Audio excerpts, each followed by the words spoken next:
cemetery that we have. Sorry, I realized I forgot to hit the record button. So I looked into what it would take to get it on, some of the other cemeteries, and New Hampshire will foot the bill if it's on a highway, which I'm not too sure about that, but if it's not on the highway and we want to pay for it, it's between $2,000 and $2,300. And all you have to do is have a petition signed by 20 citizens of Portsmouth, and they'll review it. It's Division of Historical Resources has like the last word on it, but DOT is also involved. So I don't know if anybody's done that before. Has anybody had any experience with that? Were you talking about the blue sign and has some pictures on it? What sign? No, Oh, it's the the green sign. historical marker. Yeah, it's an historical marker. Well, I'm just thinking, we want to bring attention to, I guess, how valuable our cemeteries are. So we may try to get Point of Graves or Cotton or something. Could you give me the reference again for the minutes? What's the, It's the Division of Historical Resources. right, which program? Is the new historical marker. State of New Hampshire's historical markers. So it's the ones that are all around a number throughout the state. Right, Yeah. Right. I can ask staff if for any of the other historical markers that may be in the area of someone else other than me, because I would normally have dealt with them. I'll put an email out to the couple of people I know who might have had some prior experience with historical markers in different contexts and see if they have things, if they have any history on that. That'd be awesome. Okay, so let me give an action item for me. All right. I think we can just go around. If you don't have any update for us, don't worry about it. We just want to make sure everybody has a chance to say, what they've been working on. So, do you want to start? Yes, I guess. Yes and no.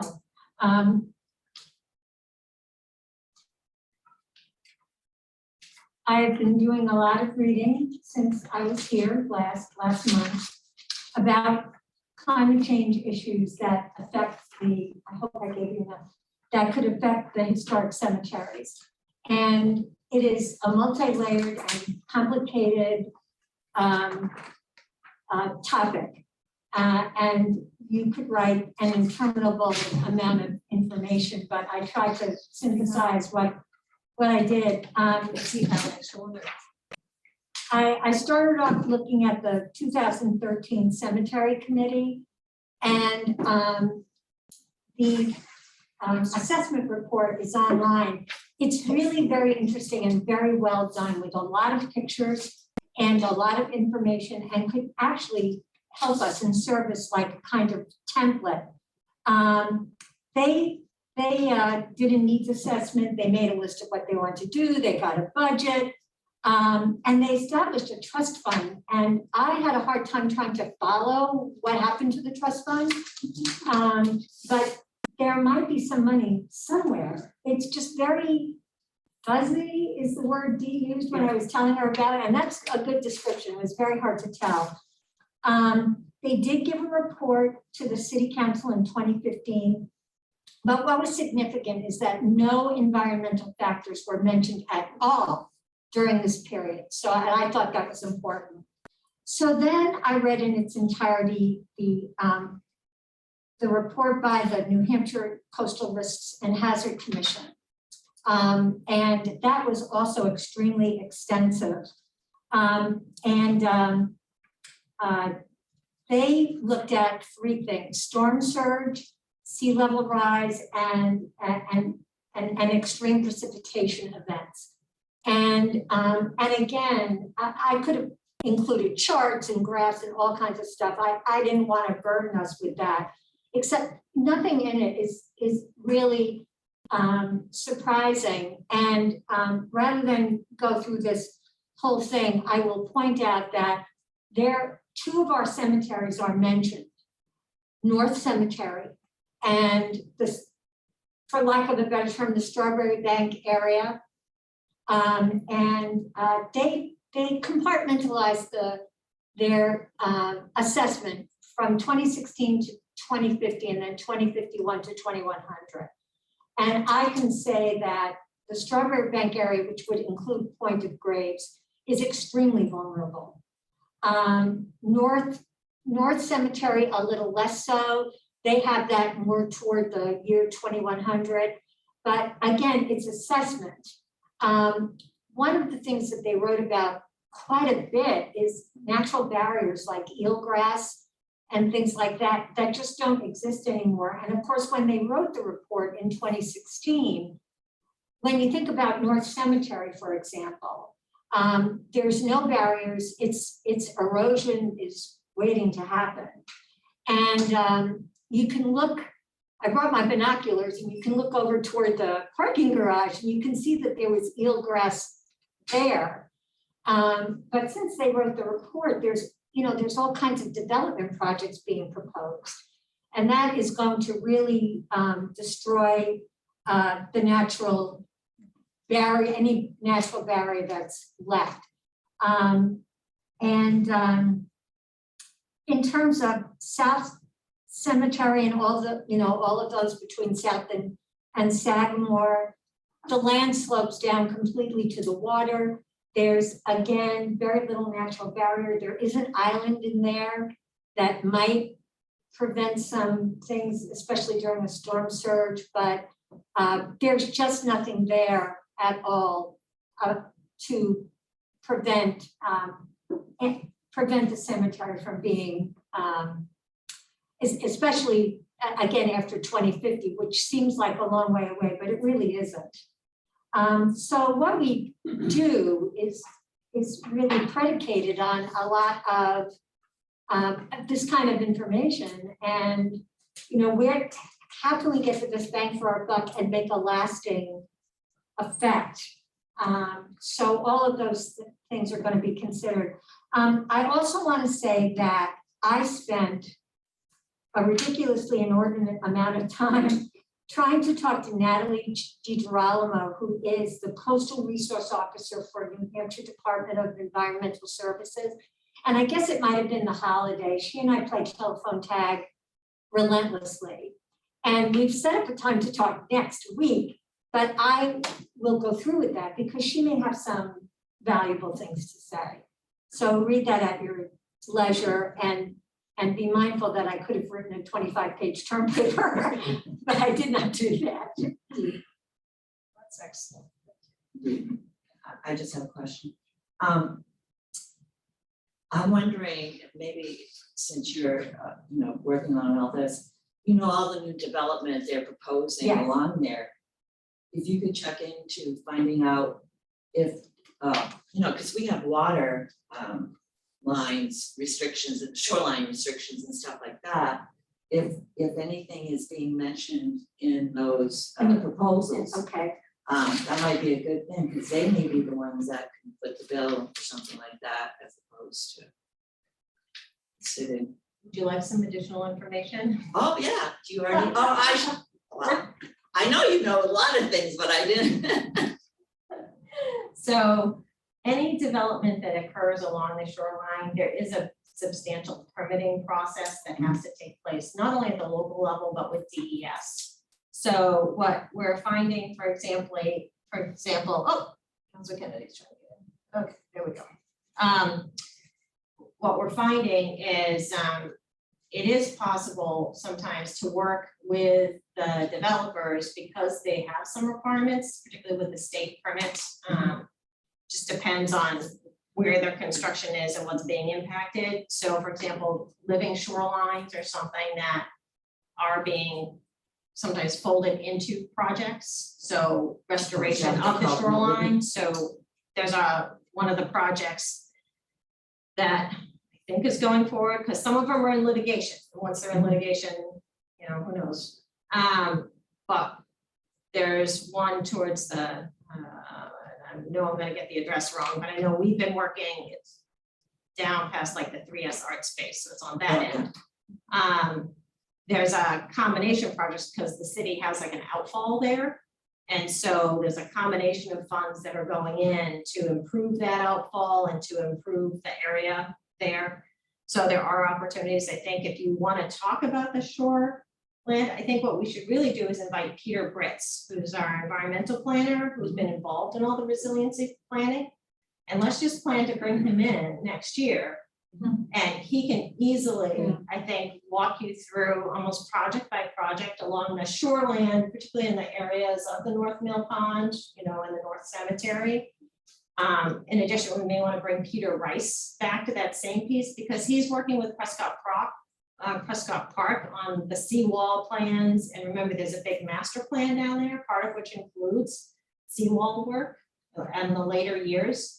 So my suggestion is, let's bring in the people who've been working on both the development side and the impacts to the water bodies, as well as Peter, who has the long-term forecasting in terms of what we already have in the CIP, looking at these impacts and how we're planning. So I think if we plan to bring in both of them, they can walk you through and hopefully answer a lot of your questions on where things stand and where the opportunities might be, or where we've already got some planning in place. So We also find out what wetland buffers and wetlands have already been permitted to be built upon or have been built upon. there are some lists that are already generated. I think get Peter, the two Peters in here, and I think we'll just figure out what we've already got and what we can easily, you Because that know, report give was you. much earlier than a lot of the development. Right. So there's been, it seems like there's been a lot of wetland buffer permitting. So that would, I think, impact. And a lot of information was supplied to the city council over the last couple of months. So I think we have some of that. And that's why if we get the right people here, now that we know where you'd like to focus, then we could do that and get the ones who've actually been working on those projects and maybe able to walk through them. Suzanne, Peter, the first one was Peter Britz. Yep, Peter Britz, he's our environmental planner. He's currently serving as the interim planning director, since we have a vacancy there that will be filled soon. Which he'll be really happy to just have one job and not two. But And they call it living shorelines now. I have a degree in environmental policy and that was part of some of the things I've done. And yeah, so it's You'll be living able- shorelines, okay? that's one of the, one of the options, Yeah. and I know he's been kind of keeping his eye on some projects and working with, DES on some funding opportunities and the other stakeholders as well, in the community, so. And he worked on that resiliency plan, as I recall. So I think he would be important, and like I said, I know Peter Rice is got the vision, so to piece from a public works perspective on some of the seawall work that we already have in the pipeline, and even kind of forecasting longer out as we look at climate change and its impacts here. So I think both of them would be great. And if they decide there's someone else they want to bring to the conversation, I'm sure they will do that. But I would suggest let's get people here who can really dive into some of these right Good idea. questions. Yeah. I have a question. So, because I only attended a lot of meetings online, I missed a lot of stuff. So is the purpose, I think that's very important. All of us in our homes. What would be the purpose of this committee? Climate change, education, advocacy. We're not gonna Well, I really think see that's that. in a sense TBD, because what we all did was, take an aspect to Right. and look at it and see what it would be. I think it's important to know the status of the cemeteries, especially as they get near the water and the lack of natural barriers and so forth. And as I said, well, I know that in 2015, there was a report to the city council from the earlier committee. And they thought they needed at that time $800,000 to do all the work that was necessary. So that's 8 years ago. So you know how much it would cost today, and they didn't even consider environmental factors. And so, There was 600,000 for the cemetery. yeah, for just the cemeteries, and that was in 2015. So, but depending, I think we have to know what the variables are, because, I mean, how much money we raise and where we're gonna put it and where we're going to get the best bang for the buck. And, I mean, that's what you have to think about. Do you wanna put the money in protecting the shoreline so that, or do you wanna raise the, all those stones, tombstones that are toppled? Yeah, and I was just That's trying why to you need to clarify, know. yeah, what we would end up doing with. Right. I don't think we know yet. Well, yeah, I think you're right. Maybe it is a good time to go over our project plan and then a lot of this. We really wanted everybody to, or offer everybody the opportunity to speak, because the last couple meetings we've had, we've either had guests or things have been going on, so a lot of you haven't had a chance to have any real input, because an hour doesn't, go too far. Dee and I came up with this, flow chart or whatever you want to call it. And and this is long term. I mean, we're gonna have to prioritize, what are we gonna do first, just clean up the cemeteries and raise headstones. And then move on to larger projects like protecting the shoreline, those kinds of things. And you are right, I went down behind North Cemetery in the pond when it was low tide, and that Yeah. wall is almost gone. Yeah, So right, it is. I went down there too. it's an issue because the wall's almost gone, but Right. it falls into that category, Right. so we came up the various focuses, and there could be more, and some could be combined, but this is what we came up with. In no particular order, it's just the way we listed: fundraising, signage, marketing, in the sense that, we're gonna have to sell this to the community and hopefully get donors and sponsors and what have you. There's a lot of things out there.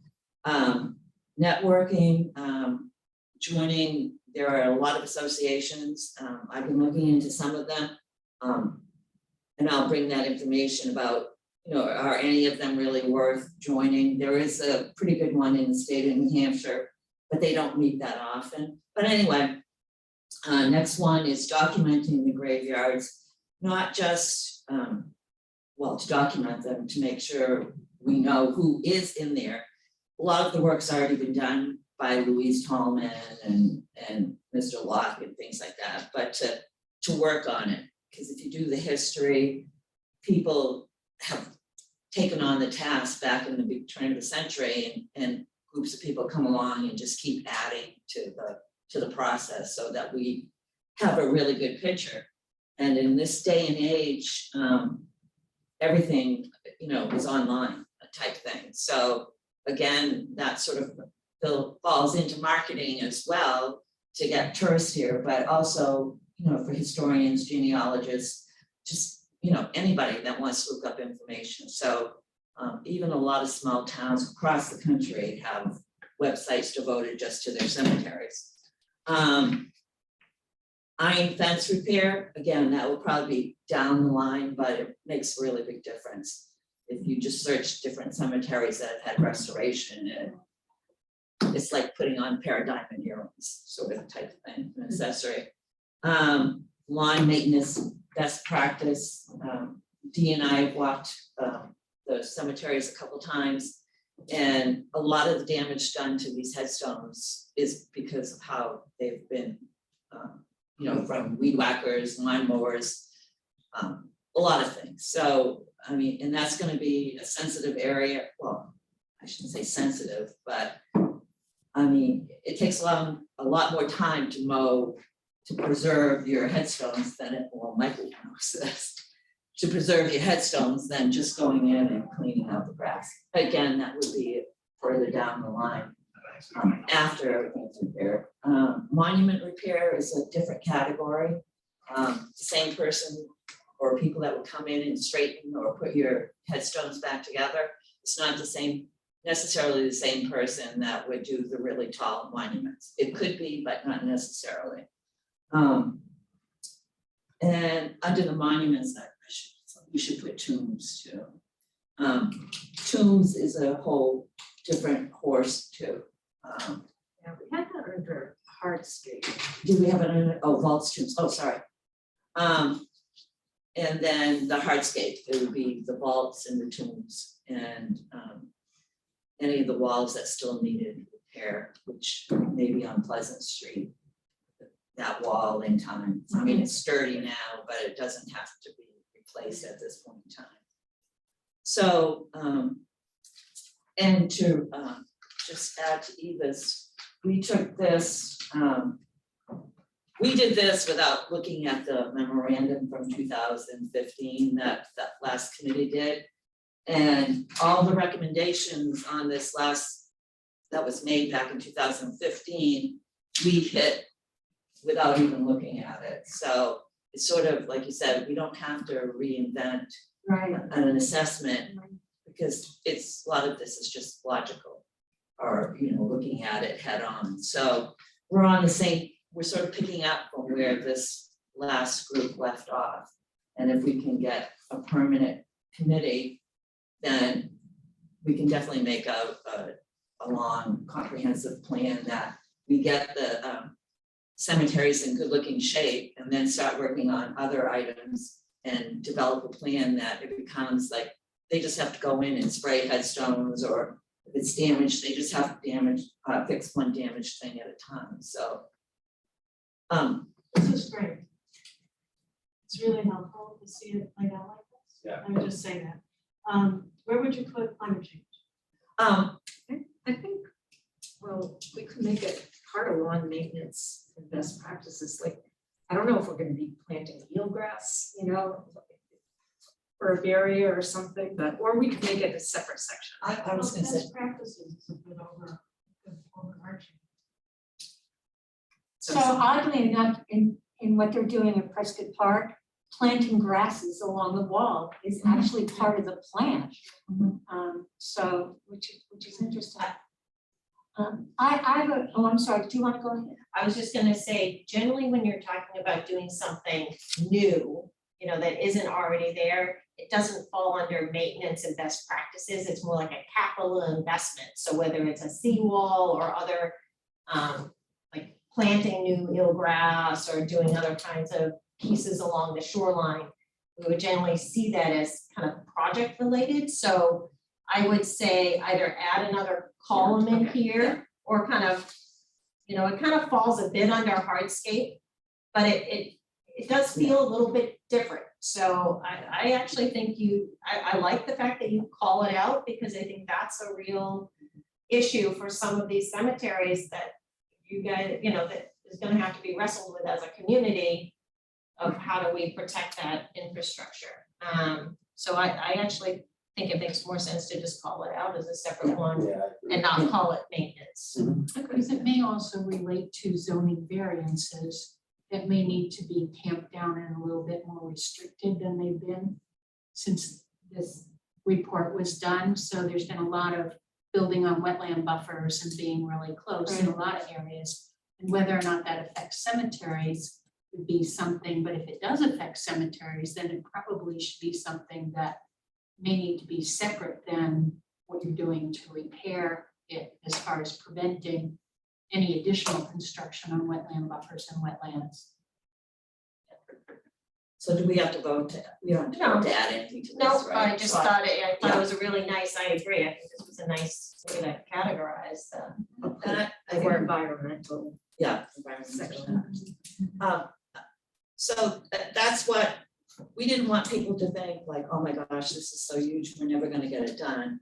This is just sort of like a 5-year range type of plan. And that we're gonna, as we go along and we get more information this winter from the Peters and have some other people come in and speak to us, then we can decide where we're gonna start and who, and at the end, I forgot, at the bottom of each column, we wrote who could possibly do these, whether it's all volunteer or whether it has to be a professional.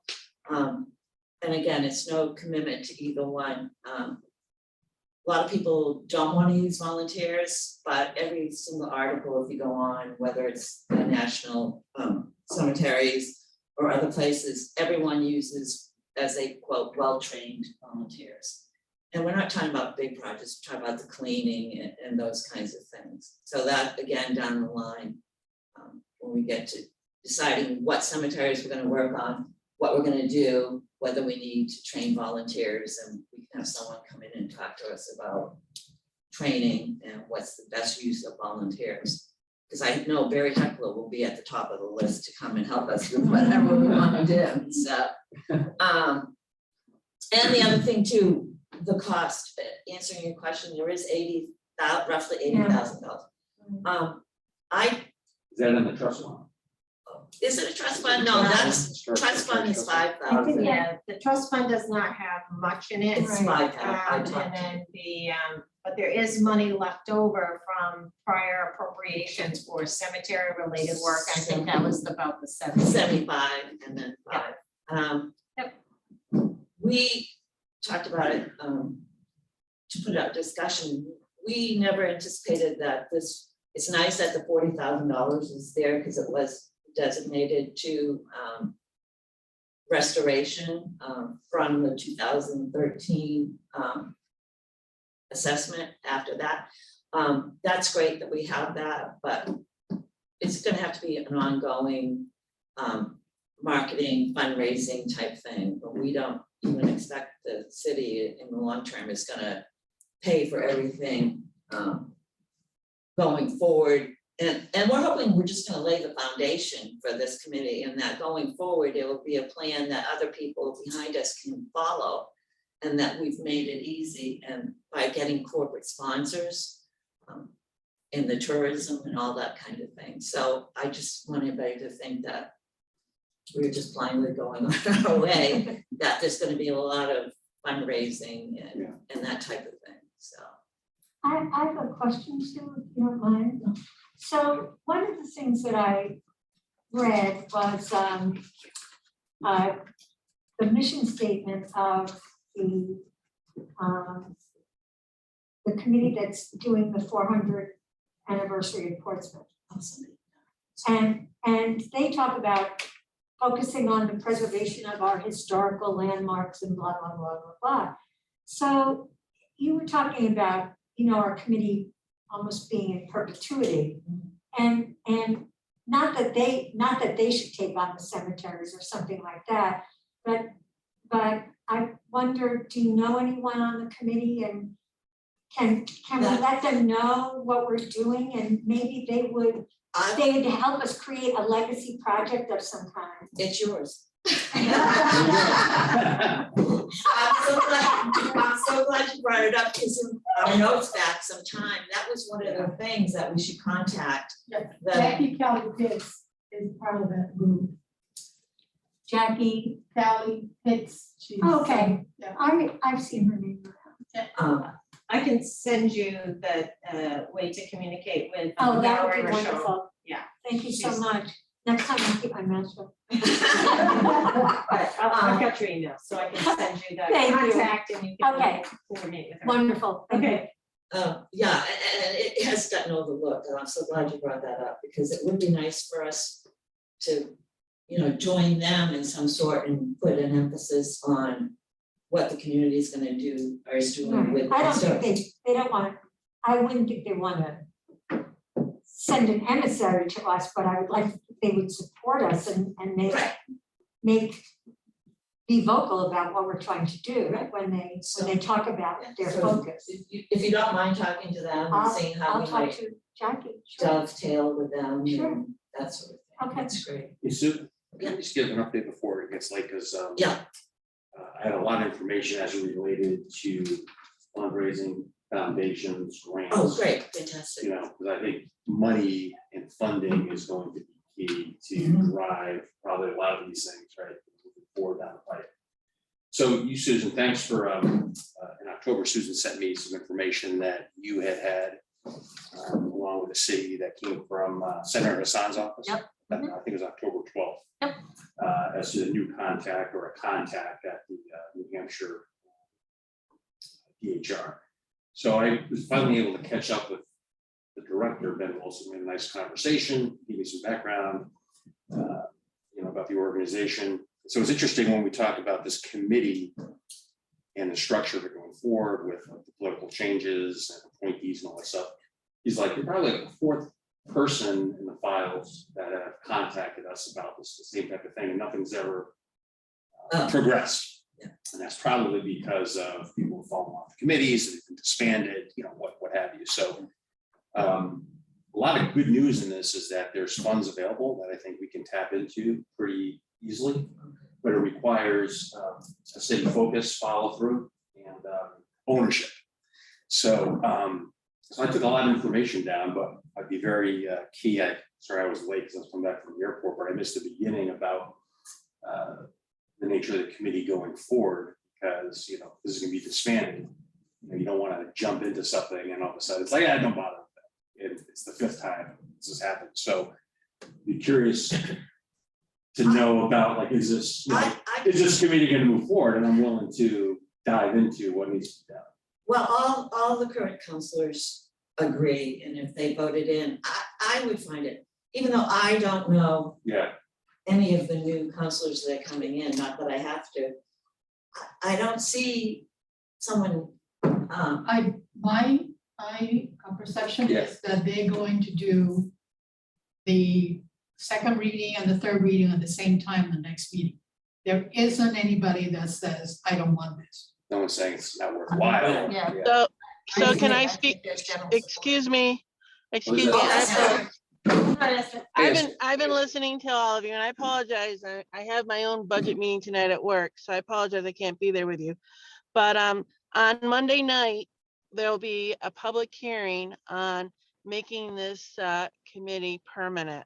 So it'll no longer be a blue ribbon committee where it's, excuse me, thought about, or each time a mayor takes over, they have to decide whether they want it or not.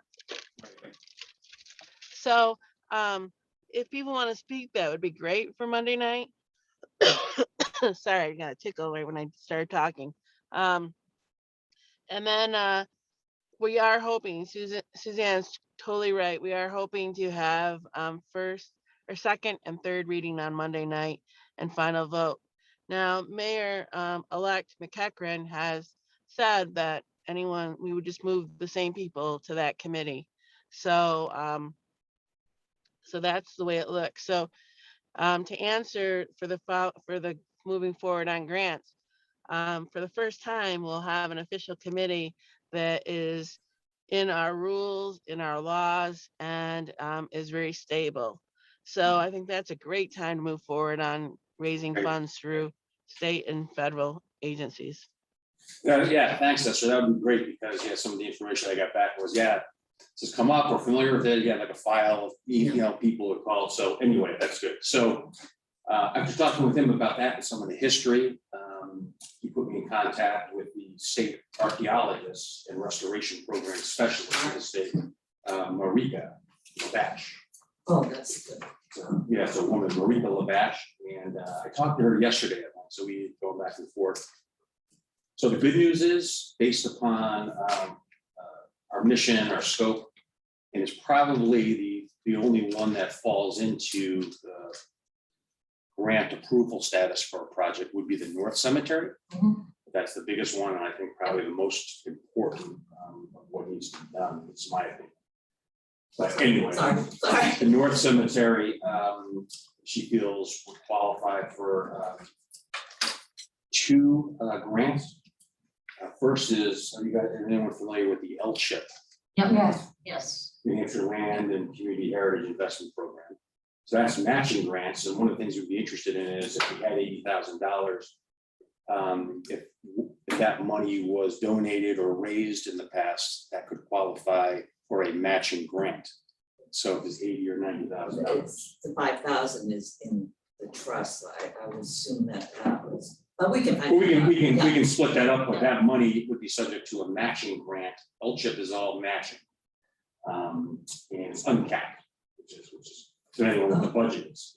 So obviously 2021 is closed, the money is out. They typically have about $3.7 million a year in LCHIP. and it's always used. But timing is right, so 2022 grant applications will be announced very shortly, probably in early January.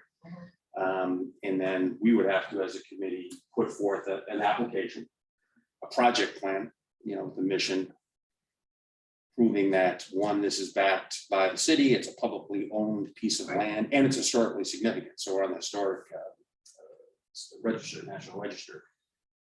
So that's the LCHIP, and they get their money. It comes from $6 for every moose plate that they sell, plus recording fees. There's like $25 of every recording fee that comes from the county registers that goes to fund this. So it'll be a new batch of funds.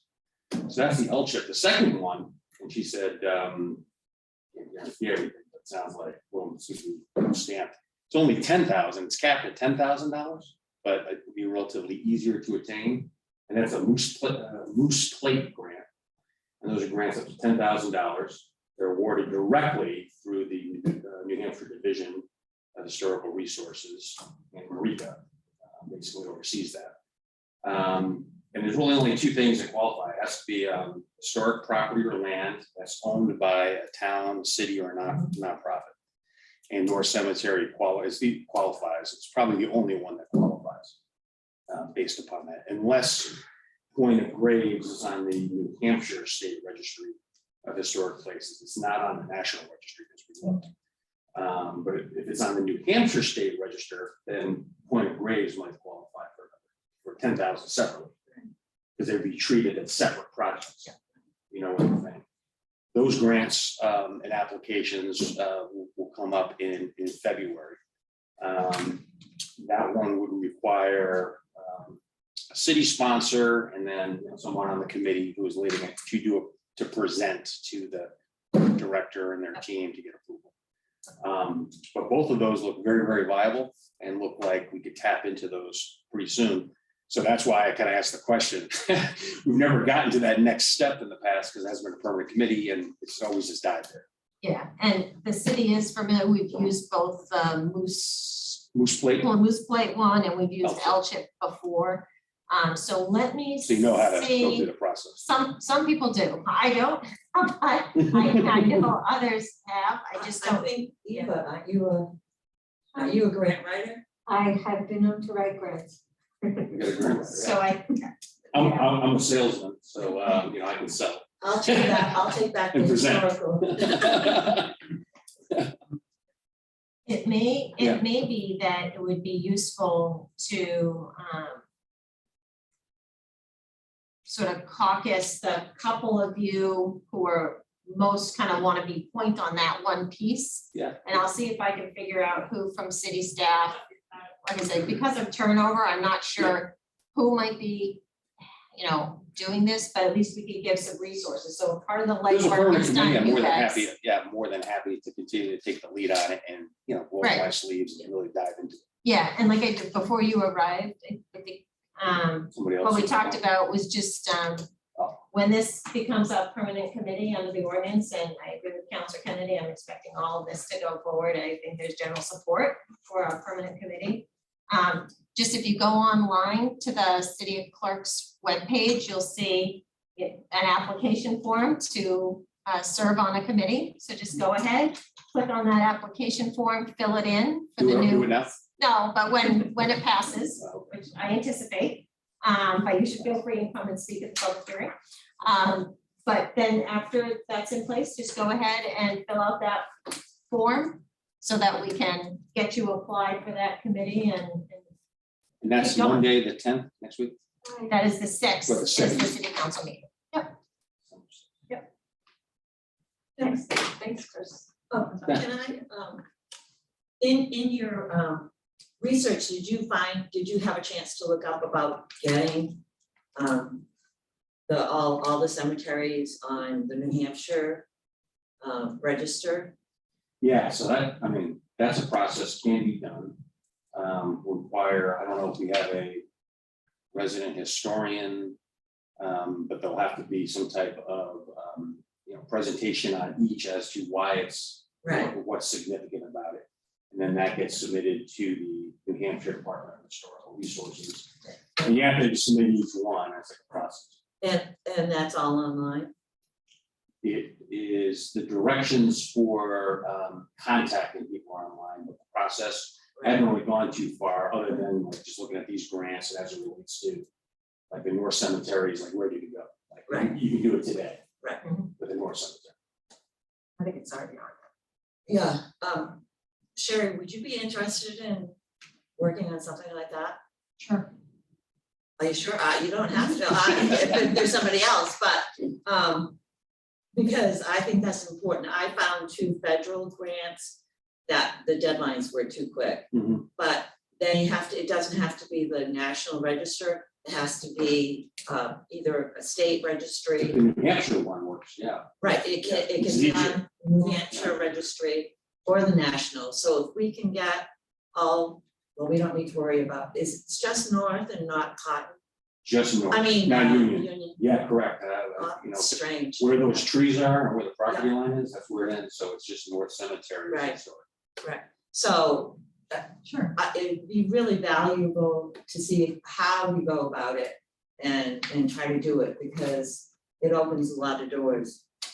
And I sort of believe that Point of Graves, according to everything I've read, I looked to It's see if it supposed- was on New Hampshire, but I couldn't find it. no, it's not, but it's claimed by several articles I've read to be the oldest cemetery in the state of So New it Hampshire. should be, So, right? right, It's just falling through the cracks. There. right, so, and if it gets to be too much or whatever, just contact, maybe a couple people can work on it, so. But I think that opens a lot of doors, because there are a few federal ones out there. And just keep in mind as you put that, if you are going to look through and see it, what work needs to be done to apply for that status.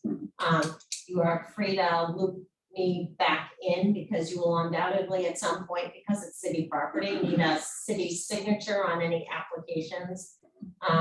So just feel free to reach out, keep me posted as your point person. Nick Cracknell, actually, in planning, he does a lot of manages the HDC stuff, and I know he's familiar, obviously, with a number of the requirements, and so he may have some experience with this, and so if you just kind of keep me posted as you kind of look at it and figure out, I may be able to reach out to Nick and see if he might help, figure out some resources or kind of help us move through the process, so. And since I'm supposed to be documenting and we can work together on it. Oh, that'd be great, I was just wondering, yeah. That would be great. The other thing I want to mention too, and which I can of worms and complicate matters, because we talked about like the stone wall and the fact that there could be other people buried underneath there. So she brought up that state archaeologists that they had interest in potentially exploring that. I said, well, we can talk about that if we move Send on. that to me. Yeah. I don't, that's a totally another can of worms. That's in the future game plan, not the, Exactly. it's not. I just wanted to mention Yeah. that she's an archaeologist. Yep, so she would know about it, and Yeah. there's a conversation we may have about that, but we're headed into winter, and I wanna make sure you guys get. Yeah. Yep. Yeah. um, 5 minutes left. Carrie, do you wanna just update us? Jill? Sure, I had more, but I'll tell you what it- yeah, This is gonna be a long-term project, so. All right. Well, one thing that I thought was interesting, is you told me that there had been a website that disappeared. Right. And I did find it.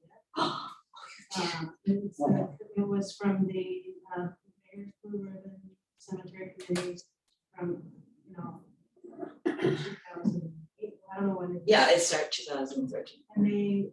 And on the Internet Archive, I found, it's not really a dynamic website anymore, but it's archived. So I found information about that, and I thought that was kind of interesting. It was a private website of the committee. How does that even work? It was a .org.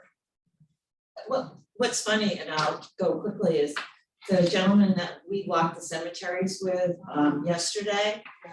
He mentioned her she lived right next to the Union Cemetery. And she had, since passed away, but it was her, she was on the committee. And it was a software or a website, that was her business. So she put it up and Right. someone else, Karen, had told us about it. Well, so they've raised a lot of questions. One is, why would a committee not have a more official website? I think that's down the line as far as what we want to do going forward. For a permanent committee? Right, for a permanent committee and especially for fundraising and marketing and all that sort of stuff. There are, like I like to put up banners in the areas that, we're working on, those kinds of things. So I think that will probably Right. fall under that. It was called portsmoutholdgraves.org. It's now available, the URL is available, and so is .com. And it just kind of, it's not tons of stuff in it, but it was kind of interesting. And it suggested that there were some people that were well-known that went to the graveyard. I can send this to you. Oh, that would be great. Yeah, but it would just, it's a nice way, a website is a good way of organizing information. The city does have a page, Right. Right, but it's under the library right. and, I mean, it's just. and so- local history genealogy. So, I mean, it'd be nice if we had one. We either need a database that we can then put on. Yeah. Or, because when you start pulling all this stuff together, there's just. a lot of pieces. Anyway, so that's just one. That's fantastic, because we've been hearing about it a lot. Yeah. So now that we found it, and also I think in this process going forward, at least for me, when I'm just not playing around, searching and going here and there, I'm always stumbling on something that I thought I knew, but I didn't know. So the more input we get, I mean, I know we can't always know that it's totally verified, but it's a point to start at that, we could verify things. So Yeah. the information that she's put together is one more piece of the puzzle. So, That's it. yeah, we're wrapping up. Yeah, so anything else before we adjourn or? So will there be we won't schedule a meeting, I guess, until after the 6th, the hearing? That makes sense. When did the new people actually, January well, it 1st, doesn't, second. so if they vote on a new one next Monday, we don't have to wait. We can just go ahead and have our meeting in January, right? What do you recommend? Hold on, I'm thinking about the dates. Come on, Suzanne. So the city council is getting sworn in, the new city council is getting sworn in January 3rd. Oh, is it third? Oh. They generally do not do much business during that meeting, however, they are planning to do some because their regular business isn't until later. Let me noodle this one over and Okay. figure out where would you like to hold your next meeting, and let me see if there's a way to finesse the little time. Usually they're Yeah, like the first week of each month. that's all. The first Thursday is January 6th. So I don't know if that's enough time. yeah, that could be tricky, but why don't you do this? Why don't you pencil in that meeting and let me see if there's a way to figure out how to manage that gap between the fact that the new city council doesn't actually get sworn in, and typically the way appointments work is you're put on for consideration. And then the next meeting, you're voted on. So usually there's a period of time. Now, because this is an existing mayor's blue ribbon committee, I'm almost wondering if maybe the mayor creates a mayor's blue ribbon committee and appoints all of you on January 3rd until the formal committee can get fully established. So let me give some thought as to Oh, whether that's there might be a way to help this continue on with the energy and momentum that it has. So let me put on my thinking cap and run it by, the other powers that be, because like I said, I generally heard people relatively supportive of, actually, I haven't heard anyone say anything negative about this to me, so consequently, and just so you know, so, the city council meeting, agenda packet should be up online tomorrow morning. And so what you want, so in the packet, you will find there's this little ordinance, which is the new cemetery, permanent cemetery committee ordinance. And it says the cemetery committee shall consist of not less than 12 or more than 18 regular members. The members shall be appointed by the mayor, subject to the approval of the city council for a term of 2 years, coterminous with the city council term. So that's kind of your key in terms of membership. Which is why, as it says, put forward by the mayor and then approved by the city council, which is why it's normally a 2-step process to be appointed.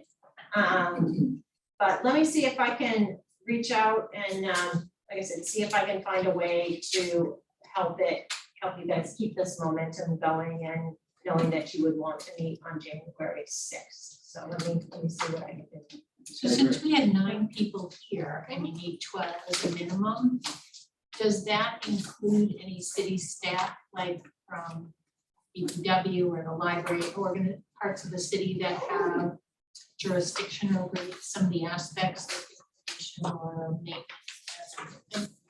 So- Or no? So right now, that is a good question. I think that could be permitted.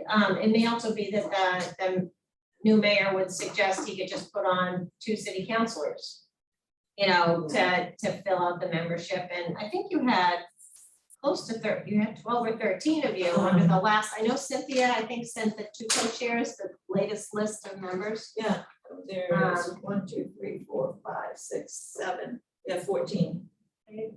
No, 14, I thought you Is were that 15. Yeah, 1, 2, 3, 4, 5, 6, 7, 8, 9, 10, 11, 12, 13.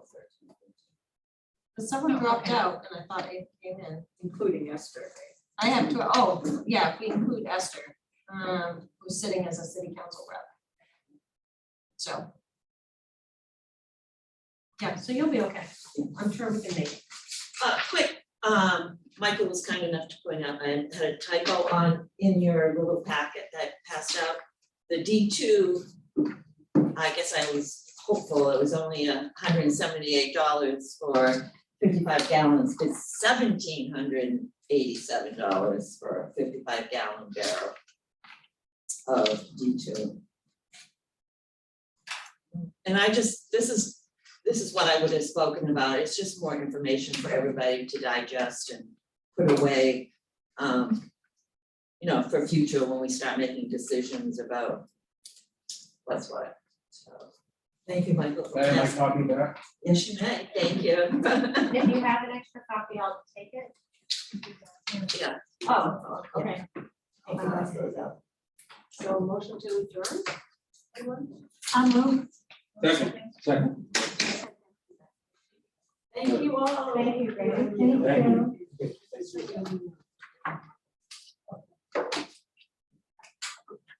Pick up a dance. Oh, you don't pick up a dance. Yeah.